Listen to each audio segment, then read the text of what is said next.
ஓம் நாய பரமாத்மனே நமः. ஐந்தாவது அத்தியாயம் சந்நியாச யோகம்.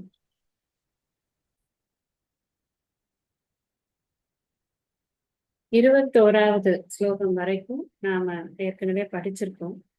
மிக நீண்ட இடைவெளி நமக்கு ஏற்பட்டிருக்கு. இடைப்பட்ட நாட்கள்ல அந்த ஸ்லோகங்களை பாராயணம் பண்ணியிருந்தா அல்லது அந்த அர்த்தங்களை திரும்ப திரும்ப விசிட் பண்ணியிருந்தா மேபி கொஞ்சம் கொஞ்சம் என்ன லாஸ்டா நம்ம திங்க் பண்ணோம் அப்படிங்கறத ஞாபகத்துல இருக்கும். இருந்தாலுமே கூட ஒரு டச் பண்ணிட்டு அடுத்த ஸ்லோகத்துக்கு போகும். கடைசியா என்ன பார்த்தோம் அப்படின்னு, ஒரு ஞானியினுடைய மனநிலை, ideal mind state of a ஞானி அது எப்படி இருக்கும் அப்படிங்கறத சொன்னது. இது ஏற்கனவே சித்தப்பிரஜ்ஞ லட்சணத்துல சொன்ன விஷயங்கள் தான். அதையே தான் மறுபடியும் இங்க வேற வேற வார்த்தைகள்ல வேற வேற ஒரு பிரசன்டேஷனை மாத்தி பண்றது, அவ்வளவுதான். சித்தப்பிரஜ்ஞ லட்சணத்துல சொல்லும் பொழுது கர்ம யோகத்திற்கும் கர்மத்திற்கும் கர்ம சந்நியாச யோகத்திற்கும் எதுக்கும் வித்தியாசத்தை சொல்லல. இப்பதான் கர்ம சந்நியாசம்னா என்ன, கர்ம யோகம்னா என்னங்கிற வித்தியாசத்தை 4வதுல சொல்லி 5வதுல ஃபைன் டியூன் பண்ணியிருக்காருங்கிறதுனால இங்க ஒரு பிரசன்டேஷனை கொடுக்குறாரு. 20ல 19, 20, 21 இது எல்லாமே எதை பத்தி அப்படின்னா இந்த ஞானியினுடைய லட்சணங்கள் பத்தி தான். முக்கியமா 20, 21ல நம்ம பார்த்தோம். ரொம்ப பெருசா எதையோ சாதிச்சுட்டோம் அப்படின்னு ஒரு ஆனந்தம் படுறதுக்கு இந்த உலகத்துல ஒரு விஷயம் கிடையாது. பிரகிருஷ்யேத் பிரியம் பிராப்திய, ஏதோ ஒண்ணு கிடைச்சிடுத்து அப்படிங்கிறதுனால சந்தோஷப்படுறதுக்கு இங்க ஒண்ணும் இல்லை. அதே மாதிரி ஏதோ ஒண்ணு இழந்துட்டோம் அப்படின்னு பரம துக்கியா வாழறதுக்கும் ஒரு விஷயமும் இல்லை. ஏன்னா சந்தோஷமாகட்டும் துக்கமாகட்டும் இந்த உலக விஷயங்கள்ல எப்பவுமே இருந்து கொண்டே இருக்கக்கூடியதுதான்.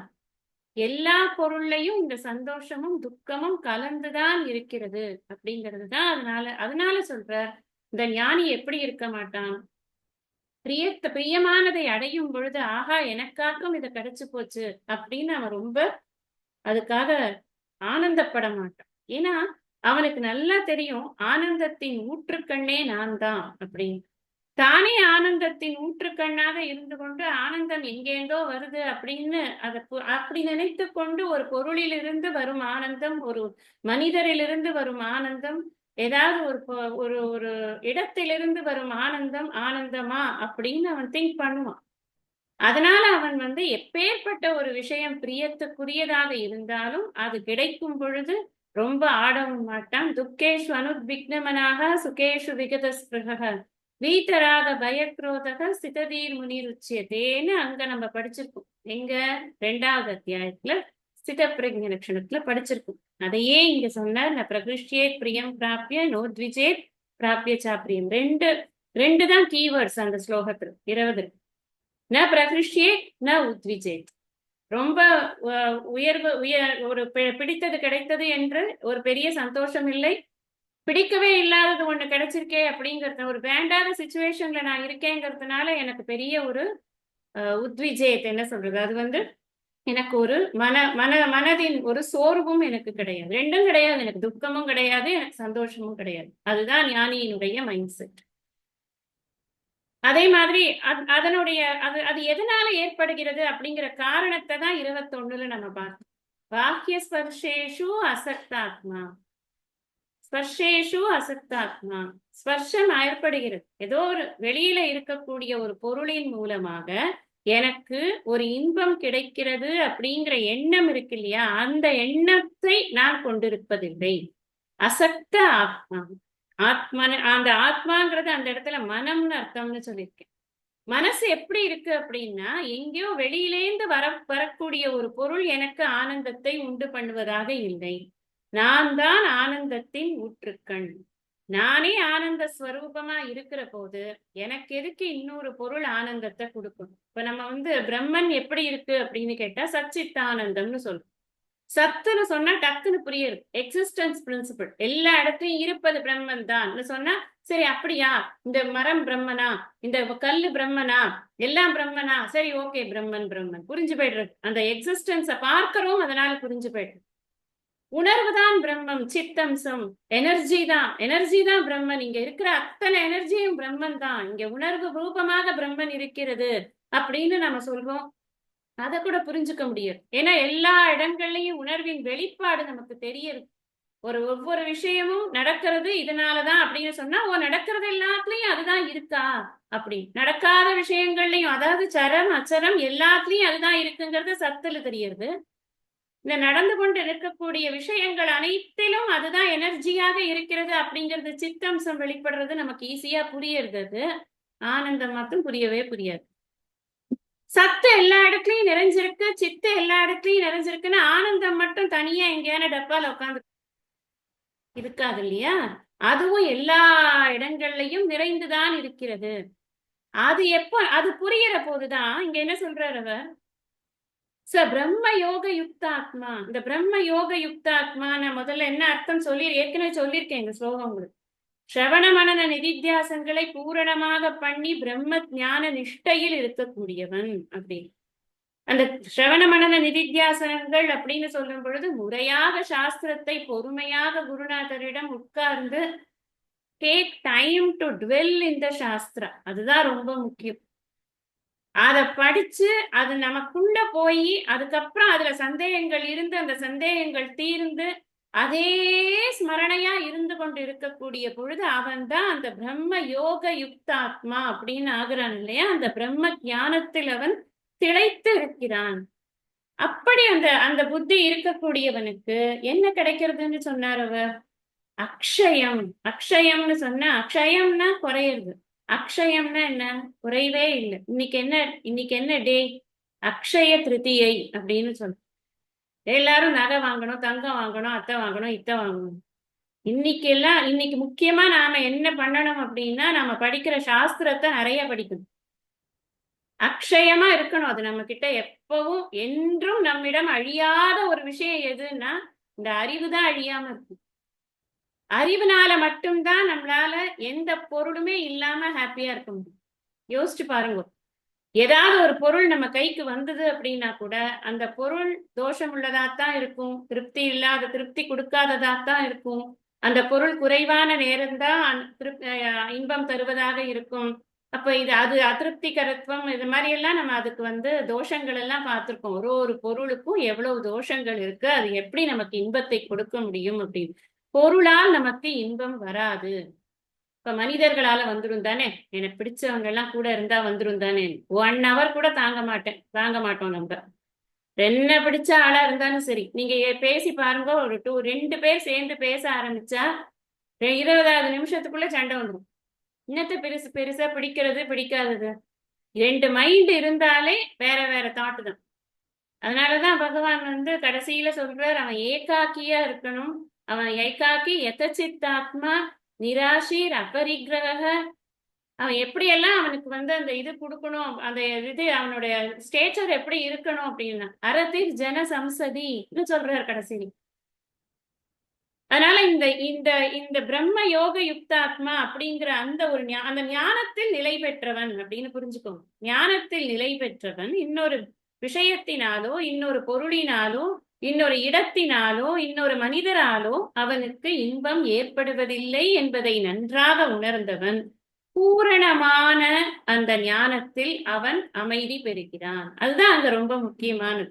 அக்ஷயம் சுகம் அஷ்ணுதே. சுகம் அஷ்ணுதேன்னு மட்டும் போட்டிருந்தா இது பிரம்ம ஞானத்தினால ஏற்படுற சுகத்துக்கான ஒரு ஸ்பெஷாலிட்டிய சொல்லாம விட்டுட்டா மாதிரி ஆயிடும்.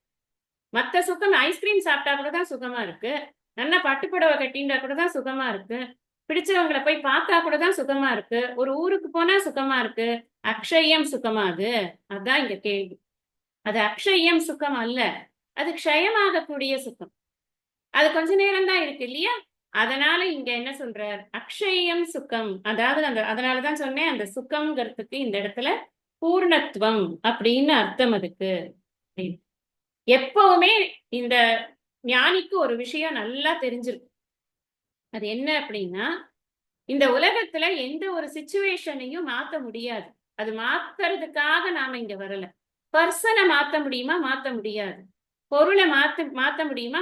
I am not the creator. எனக்கு அதுக்கான இது கிடையாது. எனக்கு எதை சேஞ்ச் பண்ண முடியாது, எதை சேஞ்ச் பண்ண முடியும்னு எனக்கு தெரியும். எனக்கு தெரியும்னா இந்த சென்ஸ் யாருக்கு இந்த பிரம்ம ஞான நிஷ்டை இருக்கோ அவங்களுக்கு சொல்றேன் நான். ஒரு ஞானி ஏன் வந்து அவ்வளவு லீஷரா, அவ்வளவு ஹாப்பியா, அவ்வளவு என்ஜாயபிளா ஏன் இருக்கார் அப்படின்னா அதுக்கு என்ன ரீசன் அப்படின்னா சிச்சுவேஷன்ஸை மாத்த முடியாது, ஹேண்டில் தான் பண்ண முடியும் அப்படின்னு அவருக்கு தெரியும். அதை எப்படி ஹேண்டில் பண்ணணும் அப்படிங்கறதுலதான் டெக்னிக்ஸ் இருக்கே தவிர்த்து இதை நான் மாத்திப்படுறேன், இதை நான் அத்தை பண்றேன், இத்தை பண்றேன்னு எல்லாம் இறங்குறது கிடையாது. ஞானம்ங்கிறது நமக்கு ஒரு ஒரு ஒரு சூழ்நிலையை மாற்றுவதற்கான அறிவை கொடுப்பதில்லை.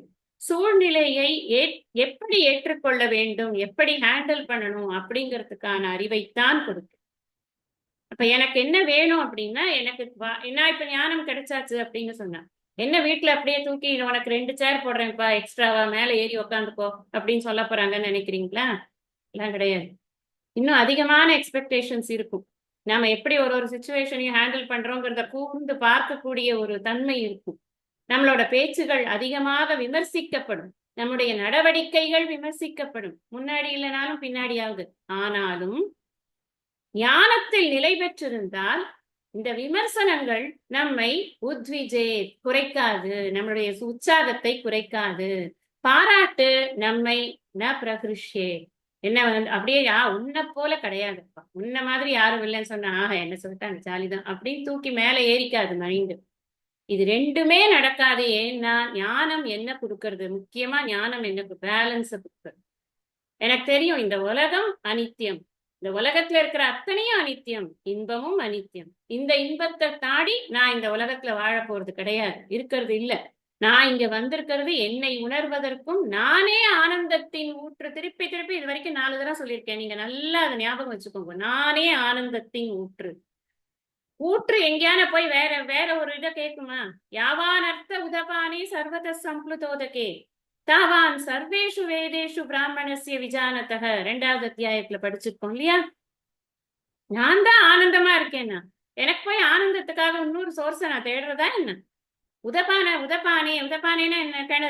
கிணறோ இல்ல குட்டையோ ஏதோ ஒண்ணு வச்சுக்கோங்க, ஒரு நீர்நிலை, சின்ன நீர்நிலை. எல்லா இடத்துலயும் தண்ணி இருக்கிற இடத்துல அந்த சின்ன நீர்நிலையில இருந்து வர தண்ணி எனக்கு என்னத்துக்கு ஆக போறது? ஆகாது ஒண்ணுக்கு. அதனால அந்த ஒரு பேசிக் இது அவருக்கு இருக்கும். அப்ப என்ன? ஆனா பொதுவாக நாம வாழ்க்கையில என்ன பாக்குறோம் அப்படின்னு சொன்னா, புலன்களால் பெறக்கூடிய இன்பத்தை தான் என்னால வந்து அனுபவத்துக்கு அதுதான் வருது.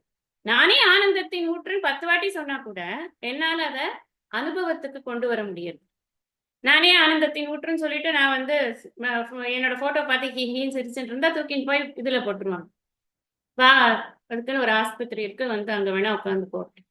இல்ல மிரரை பார்த்து சிரிச்சுட்டு இருந்தேனாலும் அப்பவும் அந்த மாதிரி. ஏன்னா அதை வெளியில எக்ஸிபிட் பண்றதுக்கானது இல்லை. நம்ம ஒரு விஷயம் யோசிச்சு பார்க்கணும். இந்த ஆனந்தம்ங்கிறதோட வெளிப்பாடு என்ன? சிரிக்கிறது மட்டும் தானா? இல்ல, துக்கப்படாம இருக்கிறது தான் ஆனந்தத்தின் உண்மையான வெளிப்பாடு. இதை நல்லா யோசிச்சு பாருங்க. சிரிக்கிறதுனால ஆனந்தத்தின் வெளிப்பாடு. எல்லாம் நிறைய சிரித்துக் கொண்டிருப்பவர்கள் உள்ளுக்குள்ள சிரித்துக் கொண்டிருக்கார்கள் நினைக்க. சார்லி சாப்ளினோட லைஃப் ஸ்டோரி எடுத்து பார்த்தா தெரியும். அவருடைய வாழ்க்கை வந்து ரொம்பவே துக்ககரமாக இருந்திருக்கு. ஆனா வெளியில எப்படி இருந்திருக்காரு? அவரே சிரிப்பு மூட்டுறார், அவரை பார்த்து எல்லாரும் சிரிக்கிறாங்க. சிரிப்பு என்பது ஆனந்தத்தின் வெளிப்பாடு அல்ல. அப்ப ஆனந்தத்தின் வெளிப்பாடு என்ன? எல்லா சிச்சுவேஷனையும் அப்படியே ஏத்துக்கிறது, அதனால கலங்காம இருக்கிறதுங்கிறது தான் ஆனந்தத்தின் வெளிப்பாடு. அதைத்தான் அந்த 20வது ஸ்லோகத்துல நம்ம பார்த்தோம். 21 நம்ம ஏற்கனவே பார்த்து முடிச்சோம். இப்ப நம்ம இன்னைக்கு 22ல இருந்து படிக்கும். ஏஹி சம்ஸ்பர்ஷஜா போகாஹ துக்கயோனய ஏவதே ஆத்யந்தவந்தः கௌந்தேய நதேஷு ரமதே உதஹ. ஹே கௌந்தேயா, குந்தியின் புத்திரனே, ஏ சம்ஸ்பர்ஷஜா போகாஹா. ஸ்பர்ஷம் அப்படின்னு சொன்னாலே கான்டாக்ட்னால வரக்கூடியது. சம்ஸ்பர்ஷஜா போகாஹா, இந்த பொறிகள் புலனின் விஷயங்களில் ஒரு கான்டாக்ட் ஏற்படுது. கண்ணு ஒரு விஷயத்த பார்க்கறது, காது ஒரு விஷயத்த கேட்கறது, மூக்கு ஒரு விஷயத்த முகர்கிறது. இது மாதிரி ஒவ்வொரு பொறிகளும் அதற்கான விஷயங்களோடு அது வந்து கான்டாக்ட் ஏற்படும் பொழுது. மாத்ரா ஸ்பர்ஷாஸ்து கௌந்தேய சீதோஷ்ண சுக துக்கதா. அங்க ஸ்பர்ஷம், அங்கேயும் இதே தான் பார்த்தோம். ஞாபகப்படுத்துறேன், இன்னொரு இடத்துல இது வந்திருக்கு அப்படின்னு. இது இந்த பொறிகள் புலன்களில் கான்டாக்ட் பண்றது இல்லையா, அதனுடைய தொடர்பு வைத்துக் கொள்வதனால் அல்லது இன்டராக்ட் பண்றதுனால பெறப்படக்கூடிய இன்பம். எனக்கு ஒரு நல்ல ரவிவர்மா ஓவியம் இந்த பக்கம் மாட்டிருக்கு. கண்ணு பார்த்தாலே அதை பார்த்து கொண்டே இருக்கலாம்னு ஆசையா இருக்கு. இன்னொரு இடத்துல ஒரு அழகான ஒரு காட்சி ஒண்ணு தெரியறது. இதுல ஒரு ஒரு கல்யாண உற்சவம் நடக்கிறது. அதை டிவியில காட்டுறாங்க. எனக்கு அதையே பார்த்து கொண்டலாம் இருக்கலாம் போல இருக்கு. இதனால எனக்கு ஒரு இன்பம் ஏற்பட்டு, இந்த இன்பம் அப்படிங்கிறது இந்த கான்டாக்ட்னால ஏற்பட்ட இன்பம். அந்த சாதாரணமா நடந்து கொண்டிருக்கிறது. டிவியில ரிலே ஆயிட்டே இருக்கு. நான் டிவியை ஆன் பண்ணாதான் எனக்கு அது தெரியும். ஆன் பண்ணதுக்கு அப்புறம் அதை நான் பார்க்கணும். பார்த்தா மட்டும் வரதில்ல, அதோட சேர்ந்து இந்த மனமும் அந்த இடத்துல அவைலபிளா இருக்கு. நான் டிவியை பார்த்து கொண்டே வேற ஏதோ ஒரு விஷயத்த பண்றேன்னு வச்சுக்கோங்களேன், மனசு அதோட அலைன் ஆகும் பொழுதுதான் அந்த விஷயம் நமக்கு இன்பத்தை கொடுக்கிறதா துன்பத்தை கொடுக்கிறதா அப்படிங்கிறது தீர்மானமாகும். இப்படித்தான் ஒரு ஒரு பொருளுக்குமான இன்பமோ துன்பமோ நமக்கு ஏற்படுகிறது. தான் ப்ராசஸ் நமக்கு. இந்த சம்ஸ்பர்ஷஜா போகாகா, எல்லா விதமான விஷயங்களிலும் போகங்களிலும் இந்த கான்டாக்ட் ஏற்பட்டதுக்கு அப்புறமா ஒரு இன்பம் ஏற்படுகிறது அப்படின்னா, அந்த இன்பமானது உண்மையிலேயே என்ன அப்படின்னு இங்க சொல்ற. துக்க யோனைய ஏவ. யோனின்னு சொன்னா சோர்ஸ், காரணம் அப்படின்னு. இது எதுக்கு காரணமா இருக்கு? இந்த அத்தனை இன்பமும் துக்கத்துக்கு காரணமா இருக்கு. ஏன் துக்கத்துக்கு காரணமா இருக்கு? இந்த இன்பங்கள் அப்படிங்கிறது ஒரு நேரத்துல இன்பமா தெரியறது, இன்னொரு நேரத்துல இன்பம் இல்லாம போயிடுறது இல்லையா? அதனால அது பெர்மனண்டா இன்பமா இல்லாத காரணத்தினால அது துக்க யோனைய ஏவ. அது துக்கத்திற்குத்தான காரணம், துன்பத்திற்குத்தான் காரணமாக இருக்குது. ஏவாகாரம் போட்டிருக்க. ஏவன்னு போட்டா it is only reason for துக்கம், வேற ஒன்றும் கிடையாது. நீ நினைச்சு கொண்டிருக்க it is the reason for our happiness, பிளஷருக்கு ரீசன் நினைச்சு கொண்டிருக்க. இல்ல, it is a reason for துக்கம் அப்படின்னு சொல்லு. ஏன் அதுக்கு ரீசன் பகவானே சொல்லு. ஆதி அந்தவந்தக, ஆதியும் அந்தமும் உள்ளவை. ஒவ்வொரு விஷயத்தையும் நீங்க எடுத்து போட்டு ஹோம்ஒர்க் பண்ணி பார்க்கணும். எல்லாமே ஆதி அந்தம் உள்ளவைதான். எல்லா விஷயம், இன்பத்தை கொடுக்கக்கூடிய அத்தனை பொருட்களும் ஒரு ஒரு ஒரு ஆரம்பமும் ஒரு முடிவுக்கும் உட்பட்டதாக மட்டும்தான் அது இருக்கிறது. தேஷு புத நரமதே. Very very wonderful sentence. அறிவாளி இதனால சந்தோஷப்பட மாட்டான். அப்ப நமக்கு என்ன புரிஞ்சுக்கணும்? நம்ம இதனால யாராவது சந்தோஷம் அனுபவிக்கிறேன், என்னால அந்த பெருமாளை பார்க்காம இருக்கவே முடியாது, அந்த அலங்காரத்தை பார்க்காம என்னால சாப்பிடவே முடியாது, நான் அதை பார்த்தாதான் எனக்கு ஆனந்தம், எனக்கு அதை பார்த்தாதான் இன்பம். நான் நல்ல எக்ஸாம்பிள்ஸா சொல்றேன் உங்களுக்கு. சினிமா பார்க்காம இருக்க முடியாதுன்னு சொன்னா கூட அதை கூட மலினமான ஒரு எக்ஸாம்பிள் தானேன்னு நினைக்கலாம். நான் உயர்ந்த எக்ஸாம்பிளாவே சொல்றேன். பார்க்காம இருக்க முடியாதுங்கிறதுலயே உயர்ந்த விஷயத்த பார்க்காம இருக்க முடியாதுன்னு சொன்னா கூட புதகன ரமதே அப்படிங்கிறத புரிஞ்சுக்கும். இது அறிவாளிகள் சந்தோஷத்திற்கு காரணம் என்று எடுத்துக்கொள்ள மாட்டார்கள். இதனால் அவர்கள் சந்தோஷப்படுவதில்லை. இப்ப நமக்கு நிறைய விஷயங்கள் வாழ்க்கையில பிடிக்கிறது. எல்லாருக்கும் பிடிச்ச ஒரு விஷயம் என்ன? ஐஸ்கிரீம் சாப்பிடணுங்கிறது எல்லாருக்குமே பிடிச்ச விஷயம். முதல்ல அதை ஐஸ்கிரீமை நம்ம சாப்பிடணும்னு நினைக்கிறோம். மைண்ட் ஃபர்ஸ்ட் அதை திங்க் பண்றது, டுவெல் பண்றது. அப்புறம் அந்த ஐஸ்கிரீம் மனசுலயே ஒரு வாட்டி அதை சாப்பிட்டு அதோட இன்பம் எப்படி இருக்குங்கிறத ஒரு ரிஹர்ஸ் பண்ணிட்டு இருக்கு மைண்ட். அப்புறம் நம்ம போய் கடையில போய் வாங்கிட்டு வரோம், இல்லை ஆர்டர் போடுறோம். அது வந்தாச்சு, கையில கொடுத்தாச்சு, அதை எடுத்தாச்சு, சாப்பிட்டாச்சு, நாக்குல வச்சாச்சு, நாக்கு அதை சுவையை உணர்ந்தாச்சு. அதுக்கப்புறம் உள்ளுக்குள்ள வயிற்றுக்குள்ள போயாச்சு. போனதுக்கு அப்புறம் என்ன? நான் ஐஸ்கிரீம் சாப்பிட்டுன்னு இருக்கேன், சாப்பிட்டு முடிச்ச அப்புறம் ஒரு இன்பத்தை அனுபவிச்சேன், அந்த இன்பத்திலேயே நான் வாழ்நாள் பூரா இருக்கேன். சொல்ல முடியுமா? சொல்றோமா? இல்லையே. இந்த ஐஸ்கிரீம் சாப்பிட்டு முடிச்ச உடனே நம்ம நேரம் நல்லா இருக்கு, நம்ம உடம்பு நல்லா இருக்குன்னா அடுத்த வேலையை பார்க்கும். இல்லையானா ராத்திரி இங்க பிடிச்சிக்கும். அப்புறம் ஓடு டாக்டர் கிட்ட, அப்புறம் ஏதாவது பிரிஸ்கிரிப்ஷனு, அப்புறம் மெடிசனு, என்னமா பிரச்சனை? ஐஸ்கிரீம் சாப்பிட்டு ஒரு இன்பம் தான்.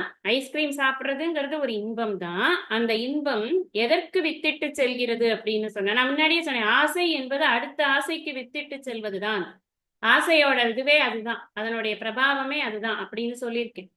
ஆசை கொடுக்கக்கூடியது இன்பம் என்று நாம் நினைக்கிறோம் இல்லையா, அந்த இன்பம் ஒரு துன்பத்திற்கு வித்திட்டு செல்கிறது. அதனாலதான் ஆசைய வேண்டாம்ப்பா, கொஞ்சம் தள்ளியே வெய்யு. காம ஏஷ குரோத ஏஷ ரஜோகுண சமுத்பவன் ஏன் சொன்னார் அவர்னாக்க, இந்த காமம் அப்படிங்கிறது சும்மா அப்படி லைட்டா உள்ள வர மாதிரி வரும். ஒட்டகம் டென்ட்டுக்குள்ள போன கதையாட்டம் நம்மளை தூக்கி வெளில போட்டு, அப்புறம் நாம எதுக்கு வந்தோம் நமக்கே மறந்து போயிடும். இந்த ஆசையின் பின்னாடி அலைந்து அலைந்து அலைந்து அலைந்து அது கொடுக்கக்கூடிய இன்பம் எல்லாம் இன்பம் என்று நினைத்து, சாஸ்திரத்துல ஒரு எக்ஸாம்பிள் சொல்லுவாங்க.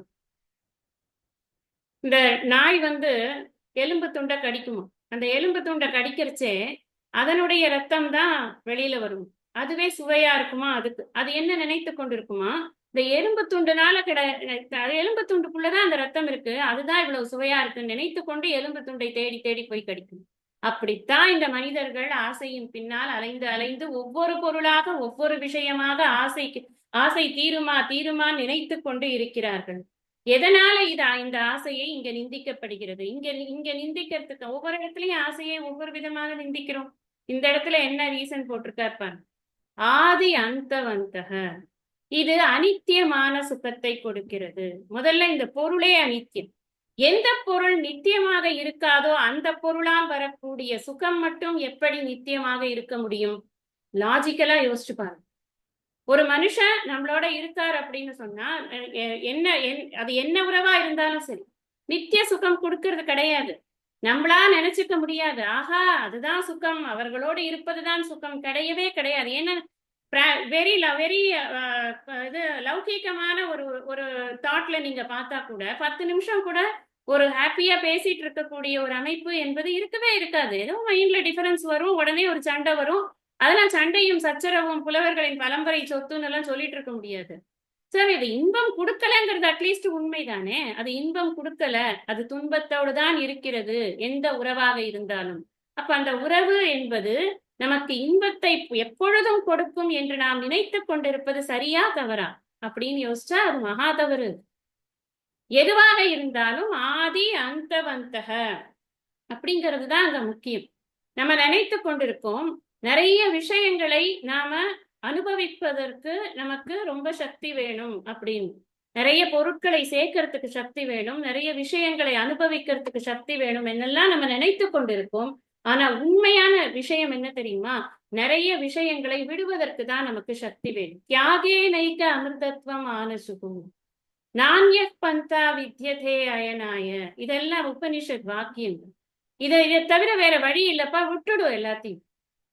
விடும் பொழுதுதான், விடுவதுதான் உண்மையிலேயே ஆனந்தம். அதற்குத்தான் நமக்கு தைரியம் வேணும், அதற்குத்தான் நமக்கு அவனுக்கு தான் தீரன் அப்படிங்கிற பேரு.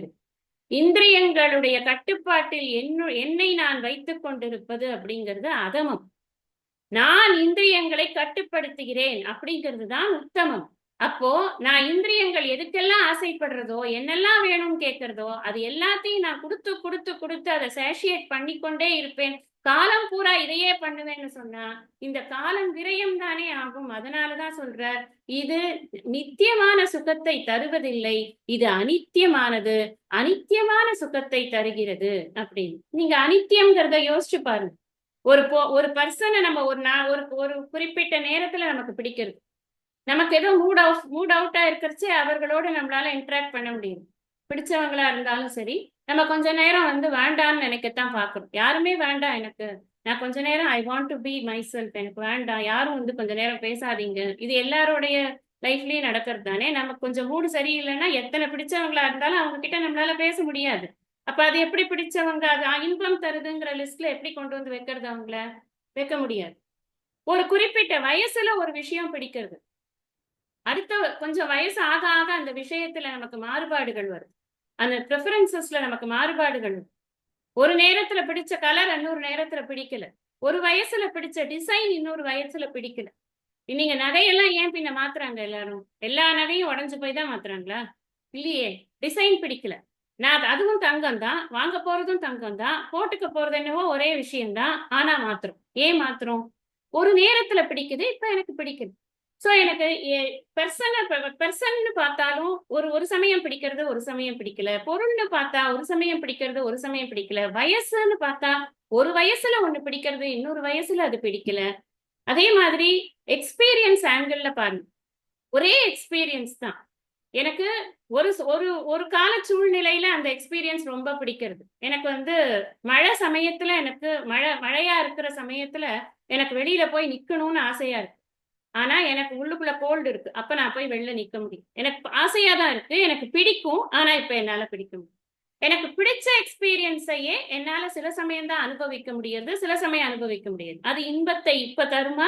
நான் எனக்கு உடம்பே சரியில்ல, சர்ம ஜுரம். அப்ப போய் இல்ல இல்ல எனக்கு ரொம்ப பிடிக்கும்பா. நான் அதுதான் எனக்கு இன்பத்தின் ஊற்றுவே. நான் போய் நிக்கிறேன். அப்படின்னு போய் நிப்பாங்களா யாராவது? அப்புறம் திருப்பி கொண்டு போய் ஆஸ்பத்திரியில அட்மிட் பண்றதுக்கா? அப்படின்னு அது அது துக்கத்தை தானே தருகிறது. துக்க யோனைய ஆதி அந்தவந்தக இத சொல்றதுக்கு தான் இதெல்லாம் சொல்றேன் எக்ஸாம்பிள். டைம் வச்சுக்கோங்க. ஒரு நேரம் ஒரு ஒரு காத்தால பிடிச்ச விஷயம் சாயந்தரம் பிடிக்க மாட்டேங்குது. காத்தால இன்பத்தை தரக்கூடியது சாயந்தரத்துல இன்பத்தை தருவதாக இல்லை. ஒரு இடம் வந்து காத்தால ஒரு ஒரு இடம் வந்து ஒரு இடத்துல இன்பம் கிடைக்கிறது, ஒரு இடத்துல இன்பம் கிடைக்க மாட்டேங்குது. ஒரே இடத்துலயே ஒரு நேரத்துல இன்பம் கிடைக்கிறது, ஒரு நேரத்துல இன்பம் கிடைக்க மாட்டேங்குது. இப்ப எல்லாமே நீங்க time wise, space wise, experience wise, age wise, person wise நீங்க எப்படி பார்த்தீங்கனாலும் இந்த இன்பம் என்பது ஆதி அந்தம் உள்ளதாக இருக்கின்ற காரணத்தினால் அது ஒரு ஒரு வரையறைக்குட்பட்டதாக இருக்கின்ற காரணத்தினால் அதை அறிவாளிகள் உண்மையிலேயே இன்பம் அப்படின்னு எடுத்துக்கிறது இல்லை.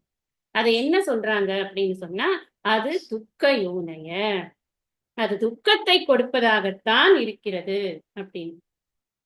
சாஸ்திரம் என்ன சொல்றது அப்படின்னா இந்த இந்திரியங்களால கிடைக்கக்கூடிய சுகத்தை விரும்பி, அதாவது இந்த மெய், வாய், கண், மூக்கு, செவி, இந்த ஞானேந்திரிய கர்மேந்திரியங்கள்னால கிடைக்கக்கூடிய சுகத்தை விரும்பி ஒருத்தன் வந்து ஆசைப்பட்டு வாழ்க்கையை வீணடிக்கிறான்னா அவன் மாதிரி முட்டாள் இந்த உலகத்துல யாருமே கிடையாது. முட்டாளுக்கு மட்டும்தான் இந்திரியங்களால் சுகம் அப்படிங்கிறது தெரியும். நீங்க பாருங்க, நிறைய பேர் வந்து லைஃப் லாங் அலைஞ்சு சொத்தா சேர்த்து வச்சிருப்பாங்க. நிறைய பணம் காசு சேர்த்து வச்சிருப்பாங்க. நிறைய ஒண்ணுக்கு 4 வீடு சேர்த்து வச்சிருப்பாங்க. மேபி அவங்களுக்கு 4 பசங்க இருக்கலாம், 4 பேர் கொடுக்கலாங்கிற நல்ல எண்ணத்துல கூட சேர்த்து வச்சிருக்கலாம். What ever it is. அதுக்கெல்லாம் அவங்க எவ்வளவு கஷ்டப்பட்டிருப்பாங்க.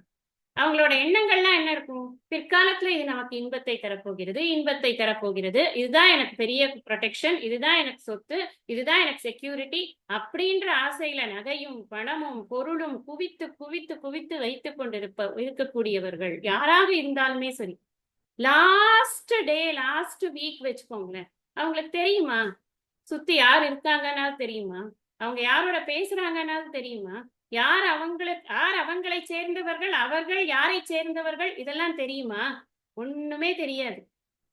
சாதாரணமா நீங்க லாஸ்ட் வீக்குக்கு லாஸ்ட் டேக்கெல்லாம் போக வேண்டாம். எத்தனையோ பேர் டெமென்ஷியாலையும் அல்சைமர்ஸ்லயும் எவ்வளவு அவஸ்தைப்படுறாங்க. போய் பார்க்கணும். டெமென்ஷியா சென்டர்ல போய் பார்த்தானா தெரியும். பெரிய சொத்து வைத்துக் கொண்டிருப்பார்கள். அந்த சொத்து அவங்களுக்கு தானே அவங்களுக்கே தெரியாது. மறந்து போயிடும். எவ்வளவு பெரிய மத்த ஸ்மிருதி நம்ம அப்போகனம் அப்படின்னு இதுல சொல்றார், விபூதி யோகத்துல சொல்றார் பகவானே. நான் தான்ப்பா ஞாபக சக்தியா இருக்கேன், நான் தான் மறதியாவும் இருக்கேன். மறதி வந்துடுறது. நான் எங்க இருக்கேன்னு எனக்கு தெரிய மாட்டேங்கிறது. நான் யாருக்கு சேர்ந்தவன் எனக்கு தெரியல. நான் போட்டுட்டு இருக்கேனா இல்லையா ட்ரெஸ்ன்னு கூட எனக்கு தெரியல. அந்த மாதிரி ஒரு நிலைமை நமக்கு ஏற்படுகிறது. ஆனால் நம்ம வாழ்க்கையில என்ன பண்றோம்னா இந்த நிலையற்ற இன்பத்திலேயே உழண்டு உழண்டு உழண்டு உழண்டு அந்த நிலையற்ற இன்பமே உண்மையான இன்பம்னு இந்த நாய் எலும்பு துண்டை கடிக்கிறது மாதிரி நம்ம கடித்து கொண்டே இருக்கிறோம் வாழ்க்கையில அப்படின்னு சாஸ்திரம் நம்மள சொல்றது. இதெல்லாம் உண்மைதானே? யோசிச்சு பார்த்தா நமக்கு தெரியறது இல்லையா? இத வந்து ஞானியினுடைய பார்வையில் புலன் இன்பம் என்பது எப்பேற்பட்டது அப்படிங்கிறத காமிக்கிறார் இந்த ஸ்லோகம். இந்த 13ல இருந்து 21 வரைக்கும் நம்ம இது வரைக்கும் 13வது ஸ்லோகத்துல இருந்து பார்த்திருக்கோம். இது எல்லாமே வந்து சர்வ கர்மாணி மனசா சந்நியஸ்யாஸ்தே சுகம் வசி, அங்க வந்து நவத்வாரே புரே தேகின்னு சொன்னார் இல்லையா? அந்த 13ல இருந்து 21 வரைக்கும் போன ஸ்லோகம் வரைக்குமே இந்த 5வது சாப்டருடைய கம்ப்ளீட் எசன்ஸ் அங்கதான் கொண்டு வந்திருக்க. இந்த சந்நியாச யோகம் அப்படிங்கிறது ஞான யோகத்தினுடைய ஃபுல் டாபிக்கும் அங்கதான் இருக்கு. ஞான யோகம் அதனுடைய பலன் வரைக்கும் சொல்லிட்டார். இங்கேருந்து ஆரம்பிச்சுதான் அவர் இதனுடைய இந்த இந்த அந்த ஞானியினுடைய பார்வையில் இருக்கக்கூடிய விஷயங்களை சொல்றார். இந்த புலன் இன்பம்ங்கிறது எவ்வளவு குறைவானது அப்படிங்கறத இதுக்கப்புறமா இத சொல்லி இதுல இருந்து மேற்கொண்டு போறாரு. நம்ம இன்னொரு விஷயம் பார்க்கணும். இது பரமார்த்தஜி ரொம்ப அழகா இது பிரசன்ட் பண்றாரு இந்த விஷயத்தை. நம்ம எந்த விஷயத்த போகம்னு சொன்னா அனுபவம் என்ன அனுபவிக்கக்கூடிய விஷயங்கள், எந்த விஷயத்த அனுபவிச்சாலும் அதுல 3 விதமான பெயினோட தான் அது என்ன பெயின் அப்படின்னா, முதல்ல அதை நம்ம சம்பாதிக்கணும், அக்வயர் பண்ணணும் இல்லையா? அது ஒரு பெயின். கஷ்டப்பட்டு தான் ஒரு விஷயத்த நம்ம அக்வயர் பண்ணணும். அது இன்பம் கொடுக்கக்கூடியதாக இருந்தாலும் சரி, அதை கஷ்டப்பட்டு நம்ம அக்வயர் பண்ணணும். அப்புறம் அதை பாதுகாக்க வேண்டும். அந்த பொருளை பாதுகாக்கணும். பொருளோ உறவோ எதுவாக இருந்தாலும் அதை பாதுகாக்கணும். 3வது பெயின் என்ன தெரியுமா? The fear of losing it. நம்ம அதை நழுவிடுமோ, நம்ம கிட்ட இருந்து போயிடுமோ அப்படிங்கிற பயம். வாழ்க்கை பூரா நம்ம ஒரு பொருளை அடைஞ்சாலுமே அந்த அடைஞ்ச பொருளை பாதுகாக்கணும். அதை நம்ம விட்டு போயிடக்கூடாதுங்கிற பயத்திலேயே இந்த வாழ்க்கை வாழறது அப்படிங்கிறது துக்க யோனையவா சுக்க யோனைய யோசிச்சு பாருங்க. அப்ப நமக்கு வைராக்கியம்ங்கிறது எப்ப வரும்? இதெல்லாம் புரிஞ்சாதான் வரும். இந்த விராக பாவம் அப்படிங்கிறது, இந்த ராகத்வேஷம், ஒரு பொருள்லையும் இருக்கக்கூடிய ராகமும் வேஷமும் நமக்கு போகணும் அப்படின்னு சொன்னா, பொருளை பொருளாக பார்க்கணும், உறவை உறவாக பார்க்கணும், மனிதரை மனிதராக பார்க்கணும்னு சொன்னா நமக்கு என்ன வேணும்னா, அது இந்த சத்திய தரிசனம் நமக்கு வேணும். அந்த பொருளுக்கு என்ன வேல்யூவோ அந்த வேல்யூ நமக்கு புரியணும். அப்படி இல்லைன்னு சொன்னா நம்ம அந்த பொருளின் பின்னாடியோ மனிதர்களின் பின்னாடியோ போய் நம்மளுடைய வாழ்க்கையை நம்ம விட்டுடுவோம். சுவாமிஜி ரொம்ப அழகா ஒரு ஸ்டேட்மெண்ட் சொல்றாங்க. Some people give happiness wherever they go. Some people give happiness whenever they go. ஒரே ஒரு வார்த்தை தான் டிஃபரன்ஸ். யோசிச்சு பாருங்க. நம்ம மனிதர்கள் மேல அவ்வளவு பாசம் வைக்கிறோம், அவ்வளவு இது வைக்கிறோம். ஒரு என்ன சொல்றது, ஒரு ஈர்ப்பு நமக்கு இருக்கு. சில பேருக்கு இன்னொரு பர்சன் இல்லாம வீட்டுல இருக்கவே முடியாது. எனக்கு யாராவது ஒருத்தர் வேணும். எது நல்லதோ கெட்டதோ அது கொஞ்சம் ஓட்டையும் சோட்டையுமா இருந்தாலும் பரவாயில்ல, ஒரு ஆள் வேணும். எனக்கு ஏதாவது மின்ச் பண்றதுக்கு, வார்த்தைகள் மின்ச் பண்றதுக்கு எனக்கு ஏதாவது வேணும். யாராவது எனக்கு பேசிட்டு இருக்கிறதுக்கு யாராவது துணை வேணும். இந்த இதை யோசிச்சு பாருங்க. சில பேர் இருந்தா நமக்கு சந்தோஷமா இருக்கு, சில பேரு படா போவாங்க. எல்லா மனிதர்களும் ஒவ்வொரு காலகட்டங்களில் அப்படி ஆகிவிடுவோம். நமக்கும் அது இது கிடையாது. இப்ப நம்ம வரும்போது ஆஹா வாங்கன்னு சொல்றவங்க கொஞ்ச நாள் கழிச்சு என்ன வந்திருக்கீங்களா, சரி வாங்க உட்காருங்க அப்படின்னு சாதாரணமா சொல்லக்கூடிய காலமும் வரும். அதனாலதான் நான் பிரகிருஷ்யேத் பிரியம் பிராப்பிய நோத்விஜேத் பிராப்பிய சாப்பிரியம்ங்கிறத நம்ம ஃபுல்லா புரிஞ்சுக்கணும் அப்படிங்கிறது. எப்பவுமே நமக்கு கொடுக்கக்கூடிய முகத்துக்கு நேர கொடுக்கக்கூடிய ஒரு ஒரு வரவேற்பை நம்பி ஏமாந்து போயிடக்கூடாது வாழ்க்கையில. அதுதான் இந்த சொல்ற எல்லா விஷயமும் எதை நோக்கி இருக்குன்னு நல்லா புரிஞ்சுக்கணும். இதெல்லாம் இன்பம் தானான்னு வேலிடேட் பண்ணிக்கொண்டே இருக்கிறோம். இந்த வேலிடேஷன் நமக்கு வாழ்க்கையில ரொம்ப முக்கியம். இதை வேலிடேட் பண்ணாம இதுதான் இன்பம்னு நினைத்து ஏமாந்து போய் நாமளே துக்கத்துல போட்டுக்க கூடாது. ஏன்னா எல்லா இன்பமும் துக்கத்தை சேர்த்து கொண்டுதான் வருகிறது, துக்கத்திற்கு காரணமாகத்தான் இருக்கிறது அப்படிங்கிறதுதான் இந்த ஸ்லோகத்தினுடைய முழுமையான கருத்தா நம்ம பார்க்கணும். शक्नोति हैव यः सोढुं प्राक्शरीरविमोक्षणात् कामक्रोधोद्भवं वेगं स युक्तः स सुखी नरः. இது ரொம்ப அழகான ஸ்லோகம். இப்போ எனக்கு பற்றற்ற நிலை வரணும் வரைக்கும் சொல்லி அதை கொண்டு வந்திருக்கும். எனக்கு ராகத்வேஷம், மனிதர்கள் மேல இருக்கக்கூடிய ஈர்ப்பு அதெல்லாம் விடணும். நான் எப்பொழுதும் இறை சிந்தனையிலேயே இருக்கணும், நான் பிரம்ம ஞான நிஷ்டையிலேயே இருக்கணும். அதெல்லாம் ரைட்டு. எப்ப வரைக்கும்? அல்லது எப்ப ஸ்டார்ட் பண்றது? இதுல ரெண்டுல ஏதாவது ஒரு கேள்வி போடணும். இல்ல நான் இந்த கிளாஸ் முடியட்டுமே, இல்ல இந்த மந்த் வேணா முடியட்டும், ஒரு 1 வீக் கழிச்சு நான் நீங்க சொன்னதெல்லாம் இம்ப்ளிமெண்ட் பண்ண ட்ரை பண்ணேன், அப்படி பண்ணலாமா? இல்ல கொஞ்ச நாள் பண்ணி பாக்குறேன், ஒரு 10 டேஸ் பண்ணி பாக்குறேன், வருதுன்னா அப்புறமா நம்ம அதை கண்டினியூ பண்ணலாம், அப்படி பண்ணலாமான்னு கிருஷ்ணர் இதுக்கெல்லாம் ஒத்துக்கவே இல்லை. என்ன சொல்றாரு பார்க்கலாமா? எவன் ஒருவன் ஷரீர விமோக்ஷனாத் பிராக், ஷரீரத்தை விடுவதற்கு முன்பே, இக ஏவ இந்த உடலில் இருக்கும் போதே, காமக்ரோத உத்பவம் வேகம் சோடும் சக்னோதி, காமக்ரோதத்தால் உண்டாகும் உணர்ச்சிகளின் வேகத்தை அடக்க முயல்கிறானோ, சயுக்தக அவனே மெய்ப்பொருளுடன் தன்னை இணைத்துக் கொண்டவன். சுகி, அவனே ஆனந்தமானவன். நரக, மனிதன், அவனே ஆனந்தமான மனிதன். சுகி நரக, அவனே ஆனந்தமான மனிதன். என்ன சொல்றார் பகவான்? சரீரத்தை விடுறதுக்கு முன்னாடி நீ இத ஆசைகளை விட்டுவிடு அப்படிங்கிறார். இந்த இடத்துல ஆதிசங்கரர் அந்த உரையில ஒரு நுணுக்கத்தை நமக்கு கொடுக்குறார்.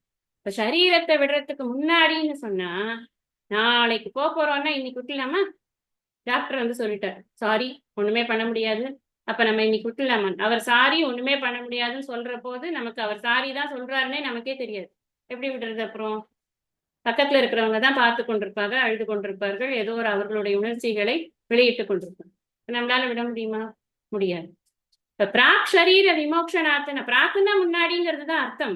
ஆனா என்ன அர்த்தம் அப்படின்னு சொன்னா, இந்த உயிர் போகும்போதுதான் அதை பண்ணணும் அப்படின்னு, உயிர் போகும் தருவாய் வரைக்கும் அப்படிதான் இருக்கணும்னு அர்த்தம். அதான் அங்க இருக்கக்கூடிய நூல். அப்ப நான் எப்ப ஆரம்பிக்கணும்னா, எப்ப இந்த ஸ்லோகத்தை படிச்சாச்சோ அப்பையில இருந்தாவது அட்லீஸ்ட் ஆரம்பிக்கும். இது இது என்னத்தை ஆரம்பிக்கிறது? நான் எனக்கு புரியலையே. நீங்க ஆரம்பிக்கணும்னு சொல்றீங்க, என்னத்தை ஆரம்பிக்கிறது? என்ன சொல்ற? காமக்ரோத உத்பவம் வேகம் சோடும் சக்தி. அதான் அங்க முக்கியமான விஷயம்.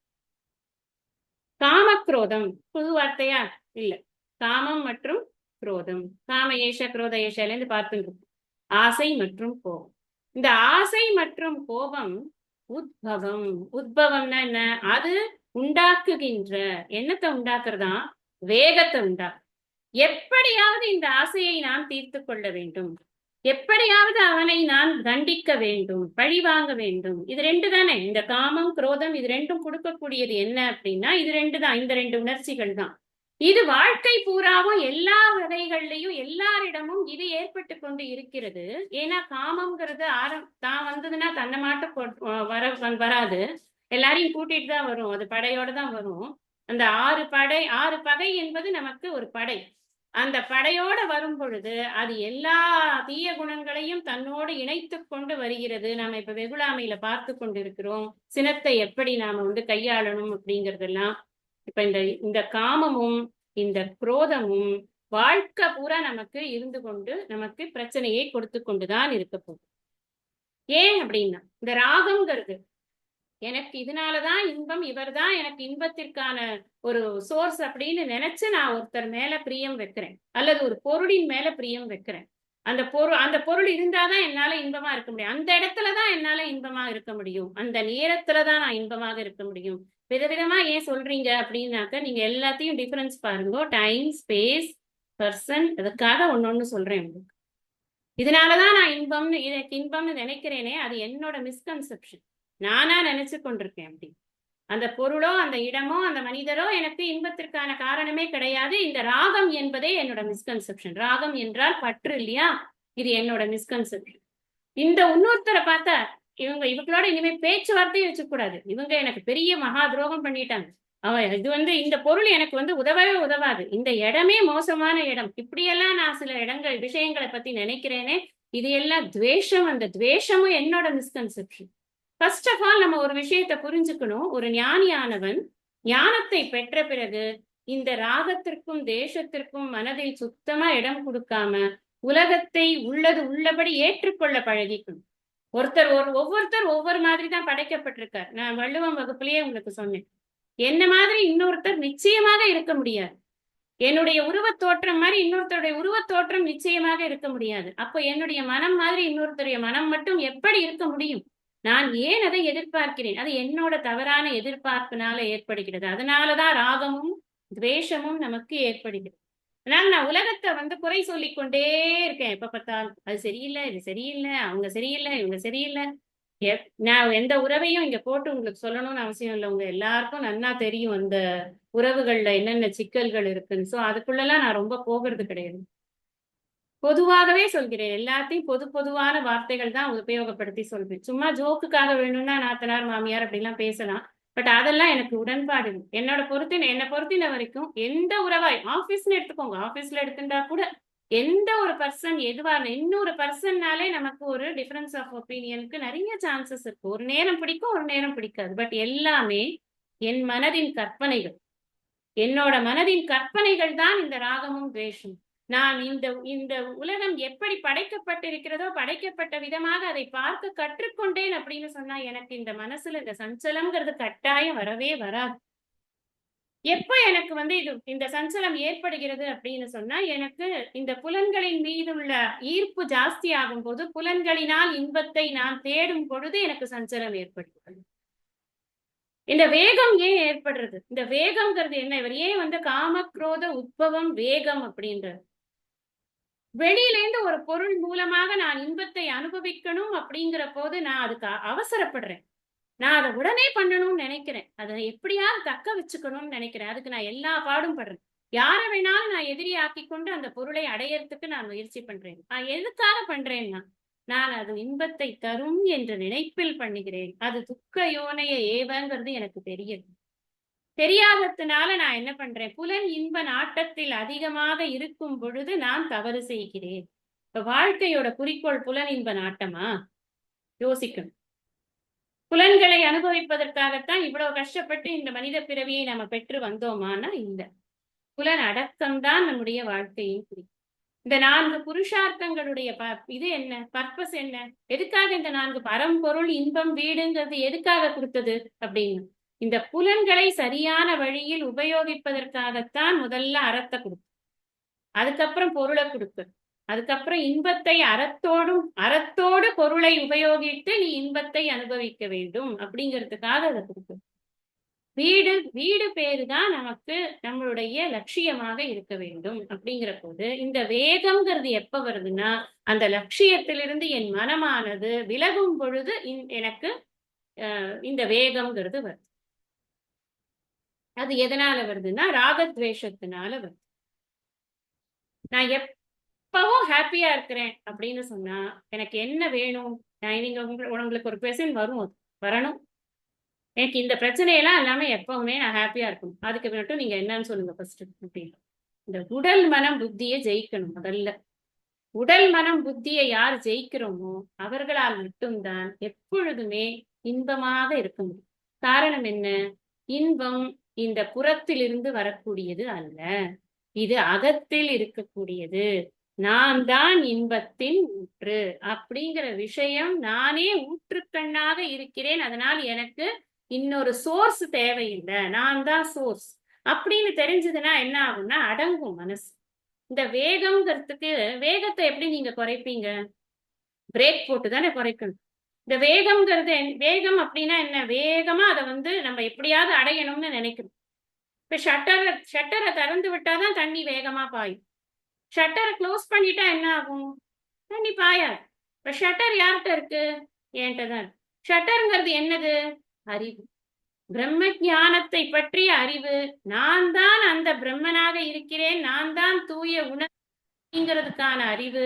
அந்த அறிவின் மூலமாக நான் ஆனந்த ஸ்வரூபம்ங்கிறது யாருக்கு தெரியறதோ குறைவற்ற நிறைவானவனே நான் அப்படின்னு நமக்கு புரியற போது நாம எந்த காரணத்தை கொண்டும் மனிதர்களையோ இல்ல அல்லது பொருட்களையோ அல்லது சூழ்நிலைகளையோ காரணம் கூற மாட்டோம். நம்முடைய இன்ப துன்பத்திற்கு அது காரணம்னு நம்ம சொல்ல மாட்டோம்.